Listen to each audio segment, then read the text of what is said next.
Good, whatever time of the day it is you decide to be listening to this. This is Cookie. I'm here with Adam, and these are some clips that I thought you guys would enjoy. So here we are. Adam? Yeah, we are here at Casa del Cookie, and we're going to do some Cookies clips here. The show that has all of the favorite clips of Cookie for the podcast. And our first selection here, Cookie, what do you got? Today, folks, we are going to listen to The Unshittable Trash Can, starring Phil Nickel. One time, I was working for a large aerospace company, and I was on overtime, so it was a Sunday, and I had the urge to, I really had to poop. And I didn't make it to the bathroom, but there was a conference room about midpoint, large conference room, actually deemed the executive conference room. I took a shit in the trash can in the executive conference room. Oh, like Van Wilder. the next day, there was a large meeting scheduled for the morning, and the door had the caution tape spread and said something happened in there. We cannot have meetings in there today. When there goes a memo, a company-wide memo that says we need somebody to engineer a toilet in the conference room, Phil's like, oh, that might be because of me. I'm not going to lie. Did I cause that? It didn't get all in the trash can either. Oh, God. So, yes, I worked for an engineer for a large aerospace company, and I shit in a trash can in the conference room. Well, I hate to say it, but shit happened. Yeah, and especially on that day. It's funny because I ran into somebody like 3 minutes after that. They're like, you look like you saw a ghost. I'm like, it's the opposite of a ghost, buddy. Yeah. Yeah, it's not the meat sweats, it's the shit sweats. Yeah. Wow. Yeah, the shit sweat. I've been there. You know, they talked about it for months after. They're like, I don't know what happened in that trash can in there. All these, because we shared space with the factory floor, too. And they blamed it, of course, on the heathens that worked on the uneducated masses that work on the factory floor. It's a good thing. They didn't DNA test it. Right. So then their solution was they put in another barrier door with a badge swipe. Because they're like, we can't have these people coming up from the floor and shitting in the conference room trash can. Probably one of those damn guys with the rivet guns. That's right. Those guys that have no couth. And these poor people just wanted, because we had these separate phone rooms, they called them. They'd come up on their breaks for quiet and everything. No, they got denied that because some asshole engineer took a shit in the trash can. I took away their Zen moments over their lunch when they just wanted to sit in quiet. My friend is a dick, and here are the multiple reasons why. Well, Cookie, after listening to that, every time I go into a building and there's a room that's closed, I'm going to wonder if Phil has been there before me. Hopefully he hasn't been. That's my hope as well. So you've got another one here that we've lined up. This one includes our good friend, Mr. JB, Jonathan Bisher. Yeah, folks, I'm sure you're going to enjoy this one. And we got clued in on something by someone JB was seeing, and rather interesting, to say the least. Yeah, this one goes out to the Warrior Princess. All right, give this one a listen. Tune it out. So, we received... It's story time, folks. An email. Story time. So we need some good bed music for this. Well, I feel like I should go into my best Casey Kasem. You should. Yes. I'll let it... Go ahead. The floor is yours, sir. This one comes to us from the Warrior Princess. No, it doesn't. And she writes, It does. Hello, Warrior Princess here. I recently listened to your podcast guest starring my boyfriend, Jonathan Bisher, and I'm excited to share with you the most premium content for your next podcast. Oh, God. JB! Having spent about 5 to 6 months with him, I have many stories that would be golden content for your show. But I feel this one story particularly. If I know where this is going, I am going to flip. I'm going to flip my shit. Let me read it first. No. Let me set the scene. Let me set the scene. Go ahead. It's a Friday morning. Jonathan spent the night at my house. Yep, I know it's going. Does she actually send this? Like, how do you think we have the content? I don't know. Do you think we just picked this from... I'm just making this up. Yeah, that'd be damn impressive because I know where this is going. It better not go all the way there. I was perusing the Penthouse forums and I came across this. Dear Penthouse Forum. As per usual, he would wake up around 7:15 a.m. Good on you for that. I got to get to work at 8 o'clock. However, He would this shower. particular morning, and head to work. Before he showers, he puts his Apple Watch on the charger next to my bed. Yep, I know where this one's going. On this particular morning, I had woken up and reached over to put my Apple Watch on the charger, which she should be allowed to do. she writes a because very. that's her charger. She is a wordsmith, though. This is eloquently worded too. Go I ahead. don't know if you are aware, but the Apple Watch, when connected to your phone, will display what song you were listening to and the title of the video you were watching. Long story short, JB was watching porn in my shower at 7 a.m. I have attached a video of what was playing on the watch as proof. We will let that remain anonymous. Of all things, we'll let that remain That's anonymous. theater of the mind right there. That's theater of the mind. Yeah, you can, we won't go into his particular His porn perversions. preferences. Yeah. It was not little people porn, though. No. Midget porn.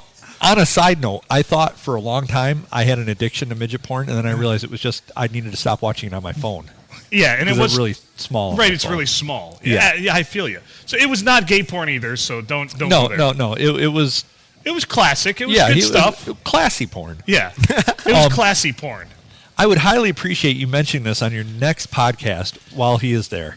Feel free to contact me if you would like any more embarrassing JB content. XOXO, Warrior Princess. This is the most embarrassing This one. is so- legit. This is legit. This I'll came back it through up. within 2 days after the podcast, which you were last on with us a couple weeks ago. So you guys have been holding on to this one for Whoa, a while. whoa, you don't even know. We've been talking about this amongst ourselves. This is the Do you only know- planning we've ever done for this podcast. This is why you wanted me to Do come. you know my head has almost exploded trying to hold this in for the last couple of weeks? I wanted to run right to the next time we bowled and be like, JB was watching porn in his girlfriend's bathroom. so how does this make you feel? Yeah, let's talk about this. I don't think I'm embarrassed, but like I'm not gonna hide it. Like it is what it is.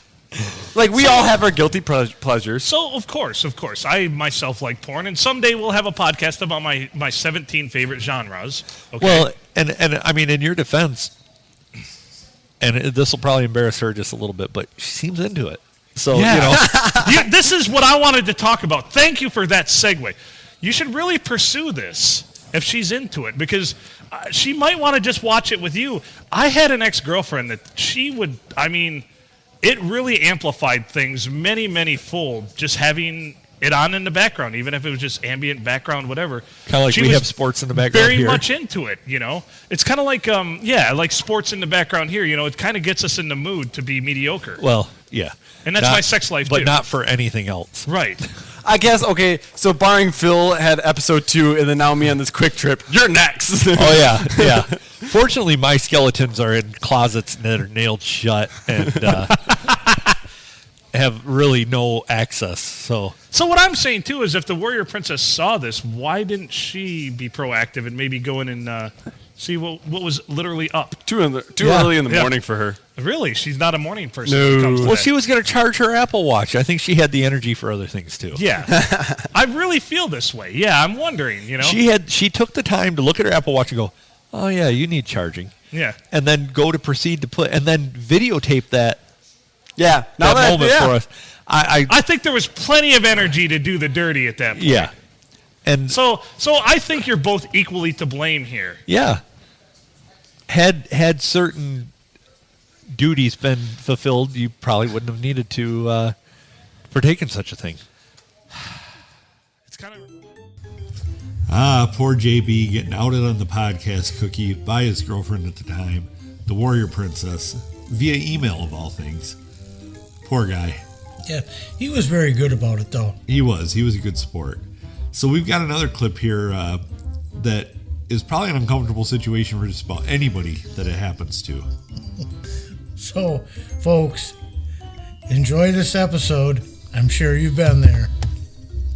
So the number one thing weighing heavily on my mind right now, and this literally just happened to me today, is if you're using a restroom, someone, first of all, rattles the handle and it's clearly locked and then knocks, like somebody like ghost locked the bathroom on them, or vice versa. Someone who actually knocks and you respond, but they still check the handle. I don't get it. Do you know any logic behind any of that? No, personally myself, I would not want to proceed if that handle didn't. If you responded to me, Right. and then I checked that handle, and it opens. Right. Then what? Then it's very awkward. Very, very. Very awkward. awkward. You gave the warning. I don't know how. Thankfully, I had locked the door. But what are you thinking when you knock and you're like, "Aye," what do you say to that even when somebody knocks? First of all, you're like, "Yep," Sometimes I cough loudly. Sometimes I'm just like, "Yep." Yeah, there's no proper response. There's no guidebook on but this. But then I answered with a sturdy "Yep," and they still shook the doorknob. I don't. Well, maybe you sounded very inviting. Yes. Possibly when you answered them. Perhaps. So like, toodaloo, come in. I usually, when that happens, I'll give some sort of like just inaudible grunt. Right. Right. That seems effective too. Yeah. I don't know. This is the thought I had when you said clear your mind and we'll think about it and what we want to talk about. That's the first thing that came to mind because it really grinds my gears and I just want to know what the thought process with somebody there is. I don't think there is much of a thought process there. I think it's more or all. less a. More or less a. I'm just going to push the boundaries of whatever envelope is acceptable here. Like socially, is this a norm? I mean, I've had it happen numerous times. It could be a norm. It could be a Bob. Whoever's behind that door is. But I guess, and especially if you walk up to a bathroom door and it's closed, what is the inkling to, check the handle before even knocking? I've seen that happen and vice versa, too. It really is something very befuddling to me. And like I said, I know that, there's not a lot going on this day and age to occupy my mind, so this is one of the things that does. Well, I can see where that would be bothersome to you, especially if it just, it's this fresh and this recent right in your daily activities here. I would be annoyed by that too. Like we actually have the bathrooms that have, the typical work bathrooms that have a couple stalls and a couple urinals, a couple sinks. No big deal there. Nobody does that with stall etiquette. But we have this one that's kind of off the beaten path, out of the way, that's a single bathroom and it has a door that locks. And this is where this happened. The worst part is when somebody comes up, they rattle the door of your stall. Yeah. And then you kind of see them bend over to look underneath to make sure there's feet underneath right. there. That's pretty annoying too. It's like it's locked. Right. And I don't know, are they curious as to what kind of shoes I'm wearing? Yes. It's very befuddling, but I don't know but you're right. I've had that happen too, where they kind of look like they peek down, kind of haunch down. Are there people ghost locking stalls out there and stuff? I'm sure that it's a plague. So the lesson here is don't be a stall door rattler. No. If the door is closed, assume somebody's in there and just leave it alone. Just walk on by. Exactly.